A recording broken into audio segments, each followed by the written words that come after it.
Avec nous ce soir en direct, Jean-Luc Mélenchon, bonsoir. Merci d'avoir accepté de réagir aux propos du président de la République. Peut-être pour commencer justement, comment est-ce que vous avez reçu ce qu'a dit le président de la République, notamment un chef de l'État qui se félicite encore une fois de cet accord signé à Versailles? Bon, je pense qu'il n'a rien d'autre à dire que ça et je n'ai pas l'intention de me quereller avec lui, puisqu'aussi bien il est en bout de mandat. Mais la vérité, c'est que l'unique sujet dont on est à se réjouir ce soir, c'est le cessez-le-feu. Donc le massacre de masse va cesser. Mais pour le reste, la situation concernant le nucléaire iranien est pire qu'elle était avant l'accord qui avait été conclu et où les Français avaient joué un rôle magnifique. Et c'est M. Trump qui l'avait rompu. Et maintenant, que reste-t-il de tout ça? Rien du tout. Aucune instance de contrôle, rien. De même par rapport au régime et à ses relations avec le peuple iranien, rien, mais la guerre est stoppée, donc tant mieux. Et pour le reste, le président Macron s'en remet aux États-Unis d'Amérique. Bon, bah, il a le droit, mais moi, je n'ai aucune confiance et je ne trouve pas normal que l'on prononce comme ça une amnistie sur le fait que c'est à la fois les États-Unis et Israël qui ont décidé d'agresser l'Iran, parce qu'il n'y a pas d'autre source à cette guerre que cette agression. Et là aussi, on ne sait rien, on ne sait pas ce qui va se passer après, mais on nous annonce que nous, les Français, nous accepterions une mission dans le détroit d'Ormuz? Ouais. Non, non, non et non. C'est pas du tout une bonne idée. Ça veut dire se trouver en première ligne si jamais il y a à nouveau des problèmes dans la région. Et naturellement, il y en aura, car M. Netanyahou n'a été mis en cause sur rien, sur aucun des dossiers. Va-t-il évacuer le Liban tout de même?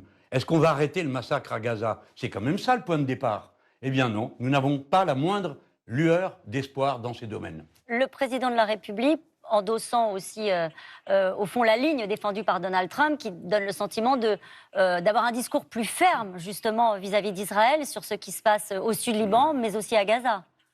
Vous ne l'avez pas entendu comme ça? Ce sont des paroles verbales. Non, non, ce sont les paroles verbales habituelles, une chose et son contraire. Je n'ai pas entendu ça du tout.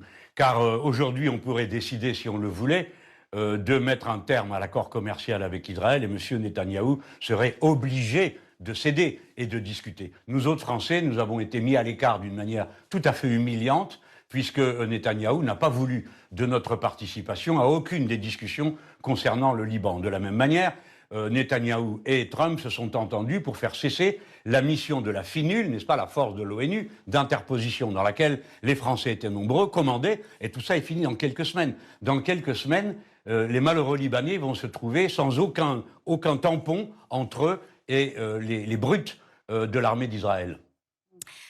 Donc on n'a aucune raison, mais bon, faisons confiance à l'espoir, hein. Il faut toujours rester optimiste, mais les raisons objectives de la puissance française, il n'y a aucune raison de se réjouir. Vous avez des inquiétudes Sinon, sur... le cessez-le-feu, ça c'est bien. Est-ce que vous avez des inquiétudes, Jean-Luc Mélenchon, puisque ça a des conséquences dans la vie des Français à tous les jours, sur l'issue des 60 jours et sur la fermeture du détroit d'Ormuz? On entend des Iraniens qui disent qu'il n'y aura pas de retour à la normale. On va peut-être, à un moment donné, au bout de la négociation, instaurer des frais de service. On a l'impression, malgré ce qu'a dit le président de la République, qui citait Donald Trump, qui lui avait promis que ce détroit resterait ouvert, qu'il y a quand même une incertitude sur le fait que désormais l'Iran puisse dégainer la carte Ormuz. Si vous voulez soutenir ce projet, abonnez-vous, laissez un like et venez débattre dans les commentaires. C'est uniquement grâce à vos retours que ce format pourra se développer davantage. Encore merci pour votre visionnage. C'est certain. Vous avez tout à fait raison. Et l'Iran se sent en force et on comprend pourquoi. 2 puissances nucléaires l'ont attaquée, se sont jetées sur elle. Et à la fin, qu'est-ce qui a changé? Rien du tout. À part qu'il y a beaucoup de morts, beaucoup de dégâts et surtout une onde de choc économique qui s'est étendue à la planète entière. Je suis un peu surpris que le président de la République n'ait pas eu un mot pour s'étonner que les prix du pétrole aient commencé à baisser alors que la circulation libre du pétrole n'a pas recommencé. Ce qui signifie bien que les prix étaient évalués de manière spéculative. Il s'est vendu des stocks qui ont été achetés à bien moins cher qu'ils n'ont été vendus. Et personne n'a l'air de s'en étonner.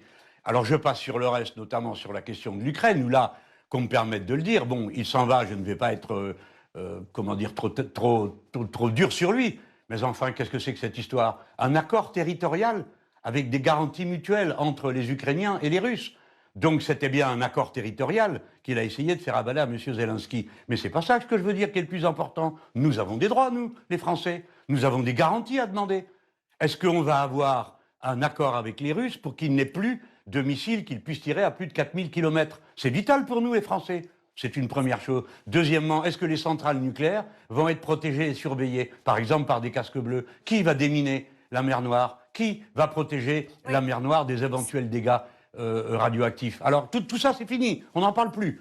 Oui, non, j'estime que, une fois de plus, on ne gagne rien à la désinvolture dans la conclusion des paix. Voyez-vous, c'est comme ça qu'on a raté la sortie de la Première Guerre mondiale, parce qu'on a pris des décisions absurdes et incomplètes qui nous ont amené tout droit à une nouvelle guerre.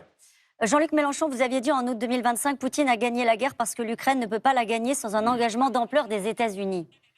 Ce qui se passe là, aujourd'hui, c'est que l'Ukraine peut gagner la guerre et que visiblement Donald Trump a repris langue, on va le dire comme ça, avec Volodymyr Zelensky et donne des garanties de soutien vis-à-vis de l'Ukraine. Écoutez, c'est une thèse contre une autre, la vôtre a sa valeur, et peut-être avez-vous raison. Mais personnellement, je ne crois pas que l'Ukraine puisse gagner la guerre contre la Russie. Pour de très nombreuses raisons qui tiennent à la puissance respective de l'un et de l'autre, des moyens d'armement, et au fait qu'à la fin des fins, les Américains ne feront que ce qui correspond à leurs intérêts, à eux et à personne d'autre. Par conséquent, il n'est pas acquis le point jusqu'où ils iraient. J'ajoute que je trouve très imprudent de décider de donner à l'Ukraine, d'accepter que l'Ukraine fasse des tirs en profondeur sur le territoire de la Russie. Ça, c'est la marche à la guerre totale la plus assurée. Mais bon, peut-être avez-vous raison, et l'Ukraine va gagner la guerre la semaine prochaine ou celle d'après, mais permettez-moi de ne pas le croire. Par conséquent, c'est une guerre sans fin qui se dessine.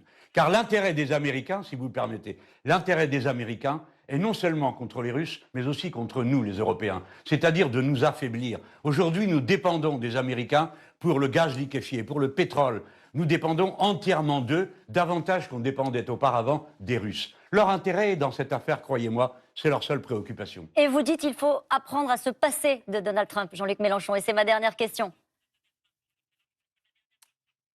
Oui, bien sûr. Mais il faut le faire avec, comment dire, il faut le faire avec un peu d'habileté. Pourquoi?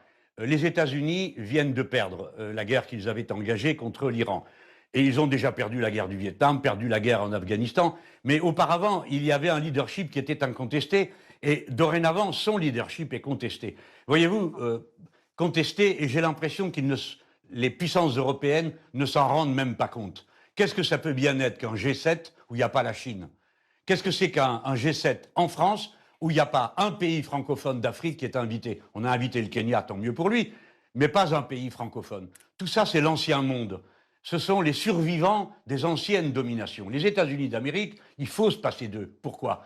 Parce qu'ils sont en état de déclin et de faiblesse. Donc, ils vont être plus agressifs. Vous verrez, ils continueront dans leur ligne agressive. Et donc, nous, on doit être prudents, les mettre à l'écart, apprendre à se passer d'eux et le faire avec une volonté et une détermination absolue. Pas qu'ils changent toutes les semaines d'opinion sur ce qu'il y a lieu de faire.